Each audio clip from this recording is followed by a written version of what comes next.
बिस्मिल्लाहिर्रहमानिर्रहीम। Dear student, अस्सलाम वालेकुम। आज हमारा टॉपिक है 9th फिज़िक्स चैप्टर नंबर 2। उसमें पोजीशन, डिस्टेंस और डिस्प्लेसमेंट, तीन चीज़ें हम डिस्कस करेंगे।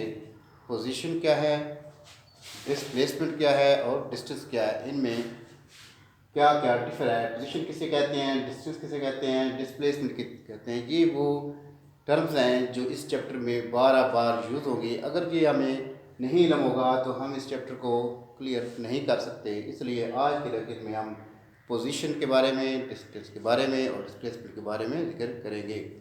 सबसे पहले बात हम पोजीशन की बात करते हैं। पोजीशन क्या है? किसी भी चीज़ की लोकेशन बताने के लिए अमल को पोजीशन कहते हैं। लोकेशन कैसे बताई जाती है? कोई भी चीज़ हो, उसकी लोकेशन, उसका वक़ूफ़ बयान करने के लिए, यानी कि उसकी असल जगह वो कहाँ मौजूद है, ये ज़ाहिर करने के लिए हमें दो चीज़ें चाहिए होती हैं।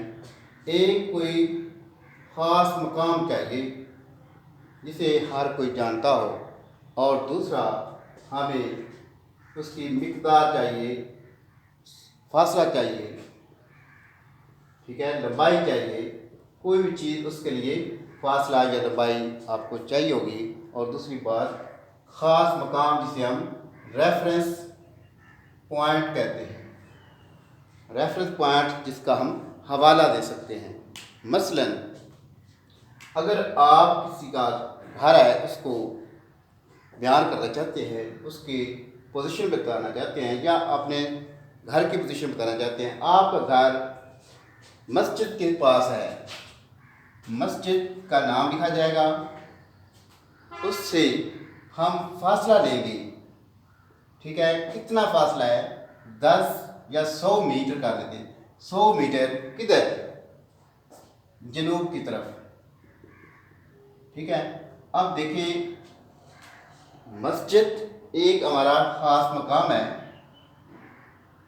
मस्जिद का नाम कोई भी दे दें, मस्जिद अबू बकर। अब एक मस्जिद है आपके गांव में, उसको ख़ास मकाम दिया गया है। अब उससे जनूब की तरफ हम कह रहे हैं कितना? 100 मीटर। इसका मतलब ये हुआ कि पोजीशन किसी भी जिस्म के किसी ख़ास मकाम से फासला और सिमत होता है। उस जिस्म का फासला बयान करेंगे और उसकी सिमत बयान करेंगे, तब आप उसकी पोजीशन बयान कर सकते हैं। Position of a body is with respect to a reference point with the distance and direction. उसकी डायरेक्शन और डिस्टेंस के लिहाज से किसी भी ख़ास मकाम को देखते हुए उसके लिहाज से उसका फासला और पोजीशन, उसकी सिमत पोजीशन रहती है। सिंपल दैट, पोजीशन क्या है? किसी ख़ास मकाम से किस जिस्म का फासला और सिमत, फासला और सिमत क्या कहलाती है? पोजीशन। पोजीशन फिर क्या हुई और सिंपल करें। पोजीशन किसी भी जिस्म की पोजीशन, किसी भी जिस्म की सिमत और फासला बिलिहाज किसी ख़ास मकाम पोजीशन कहलाता है। यानी पोजीशन किसी भी ख़ास मकाम से फासला और सिमत पोजीशन होती है, जैसे कि आपको एग्जाम्पल में बयान कर दिया गया है। अब आगे आता है डिस्टेंस।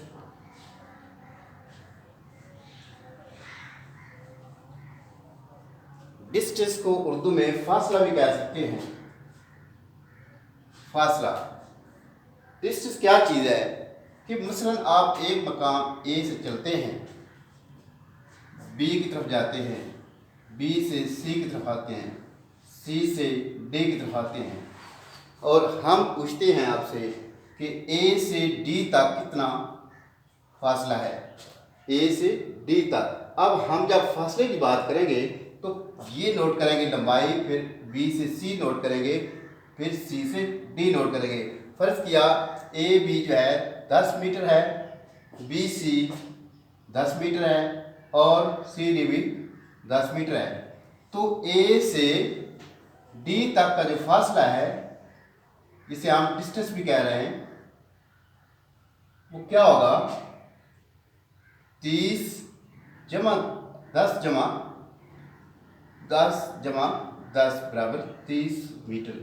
यानी कि इनिशियल पॉइंट से फाइनल पॉइंट तक कुल लंबाई होगी, कुल पैमाइश होगी, कुल सफ़र जो आप तय करेंगे वो फासला कहलाएगा, वो डिस्टेंस कहलाएगा।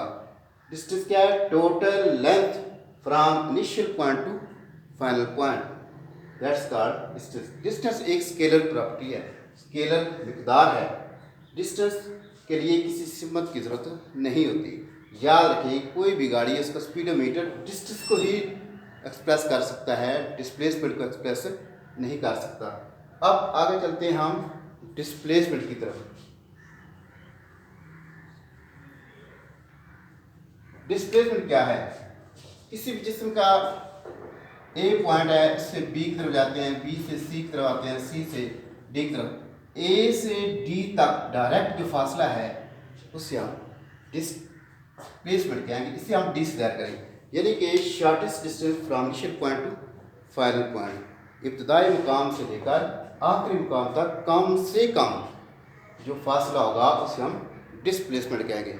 डिस्प्लेसमेंट जो है वो डी से एक्सप्रेस किया जाता है, जिस तरह डिस्टेंस को एस से एक्सप्रेस किया गया था।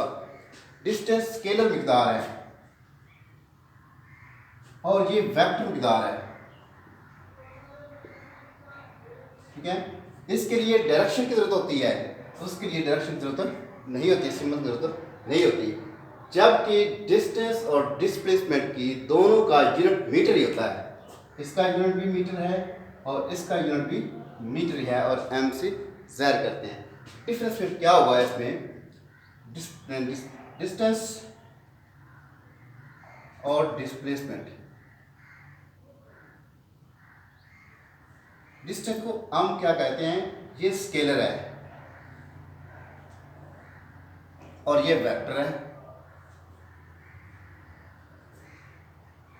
और उसके बाद डिस्टेंस को हम एस से डिनोट करते हैं और इसको डी से डिनोट करते हैं। डिस्टेंस को सिंपल लिखते हैं, डिस्प्लेसमेंट के ऊपर वेक्टर भी लगा सकते हैं, ठीक है। और उसके बाद डिस्प्लेसमेंट टोटल लेंथ होती है और ये शॉर्टेस्ट फास्ट डिस्टेंस होता है।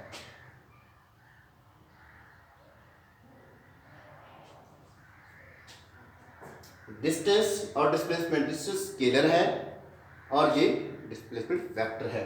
डिस्टेंस एस से डिनोट करते हैं, इसको डी से डिनोट करते हैं। डिस्टेंस टोटल लेंथ होती है और डिस्प्लेसमेंट शॉर्टेस्ट डिस्टेंस। इससे पता चलता है कि हमेशा डिस्टेंस इक्वल टू डिस्प्लेसमेंट हो सकता है या फिर डिस्टेंस ग्रेटर देन डिस्प्लेसमेंट हो सकता है, जबकि distance not smaller than displacement. ये तीनों कंडीशन में, दो कंडीशन में क्वालिफाई कर सकती हैं कि डिस्टेंस डिस्प्लेसमेंट के इक्वल हो सकता है। जैसा कि ए से बी की तरफ जाते हैं, बी सीधा सी की तरफ जाते हैं, सी सीधा डी की तरफ जाते हैं। अब ये डिस्प्लेसमेंट और डिस्टेंस बराबर है, डिस्प्लेसमेंट और डिस्टेंस बराबर है। अगर जिस तरह ये है, इसमें क्या हुआ? डिस्टेंस जो है वो ज़्यादा है और डिस्प्लेसमेंट कम है।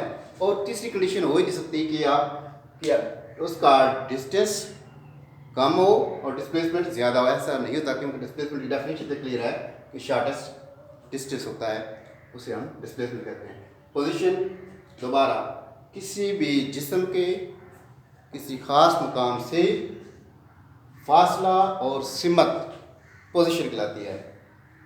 डिस्टेंस किसी भी जिस्म के इब्तदाई मुकाम से आखिरी मुकाम तक कुल लंबाई डिस्टेंस कहलाती है। डिस्प्लेसमेंट इब्तदाई मुकाम से आखिरी मुकाम तक शॉर्टेस्ट डिस्टेंस होता है, से हम डिस्प्लेसमेंट कहते हैं। इस तरह बाकी सारी चीज़ें आपको कन्फर्म हो चुकी हैं। उम्मीद करते हैं आप इस लेक्चर को मुकम्मल तौर पर समझ चुके होंगे इंशाअल्लाह।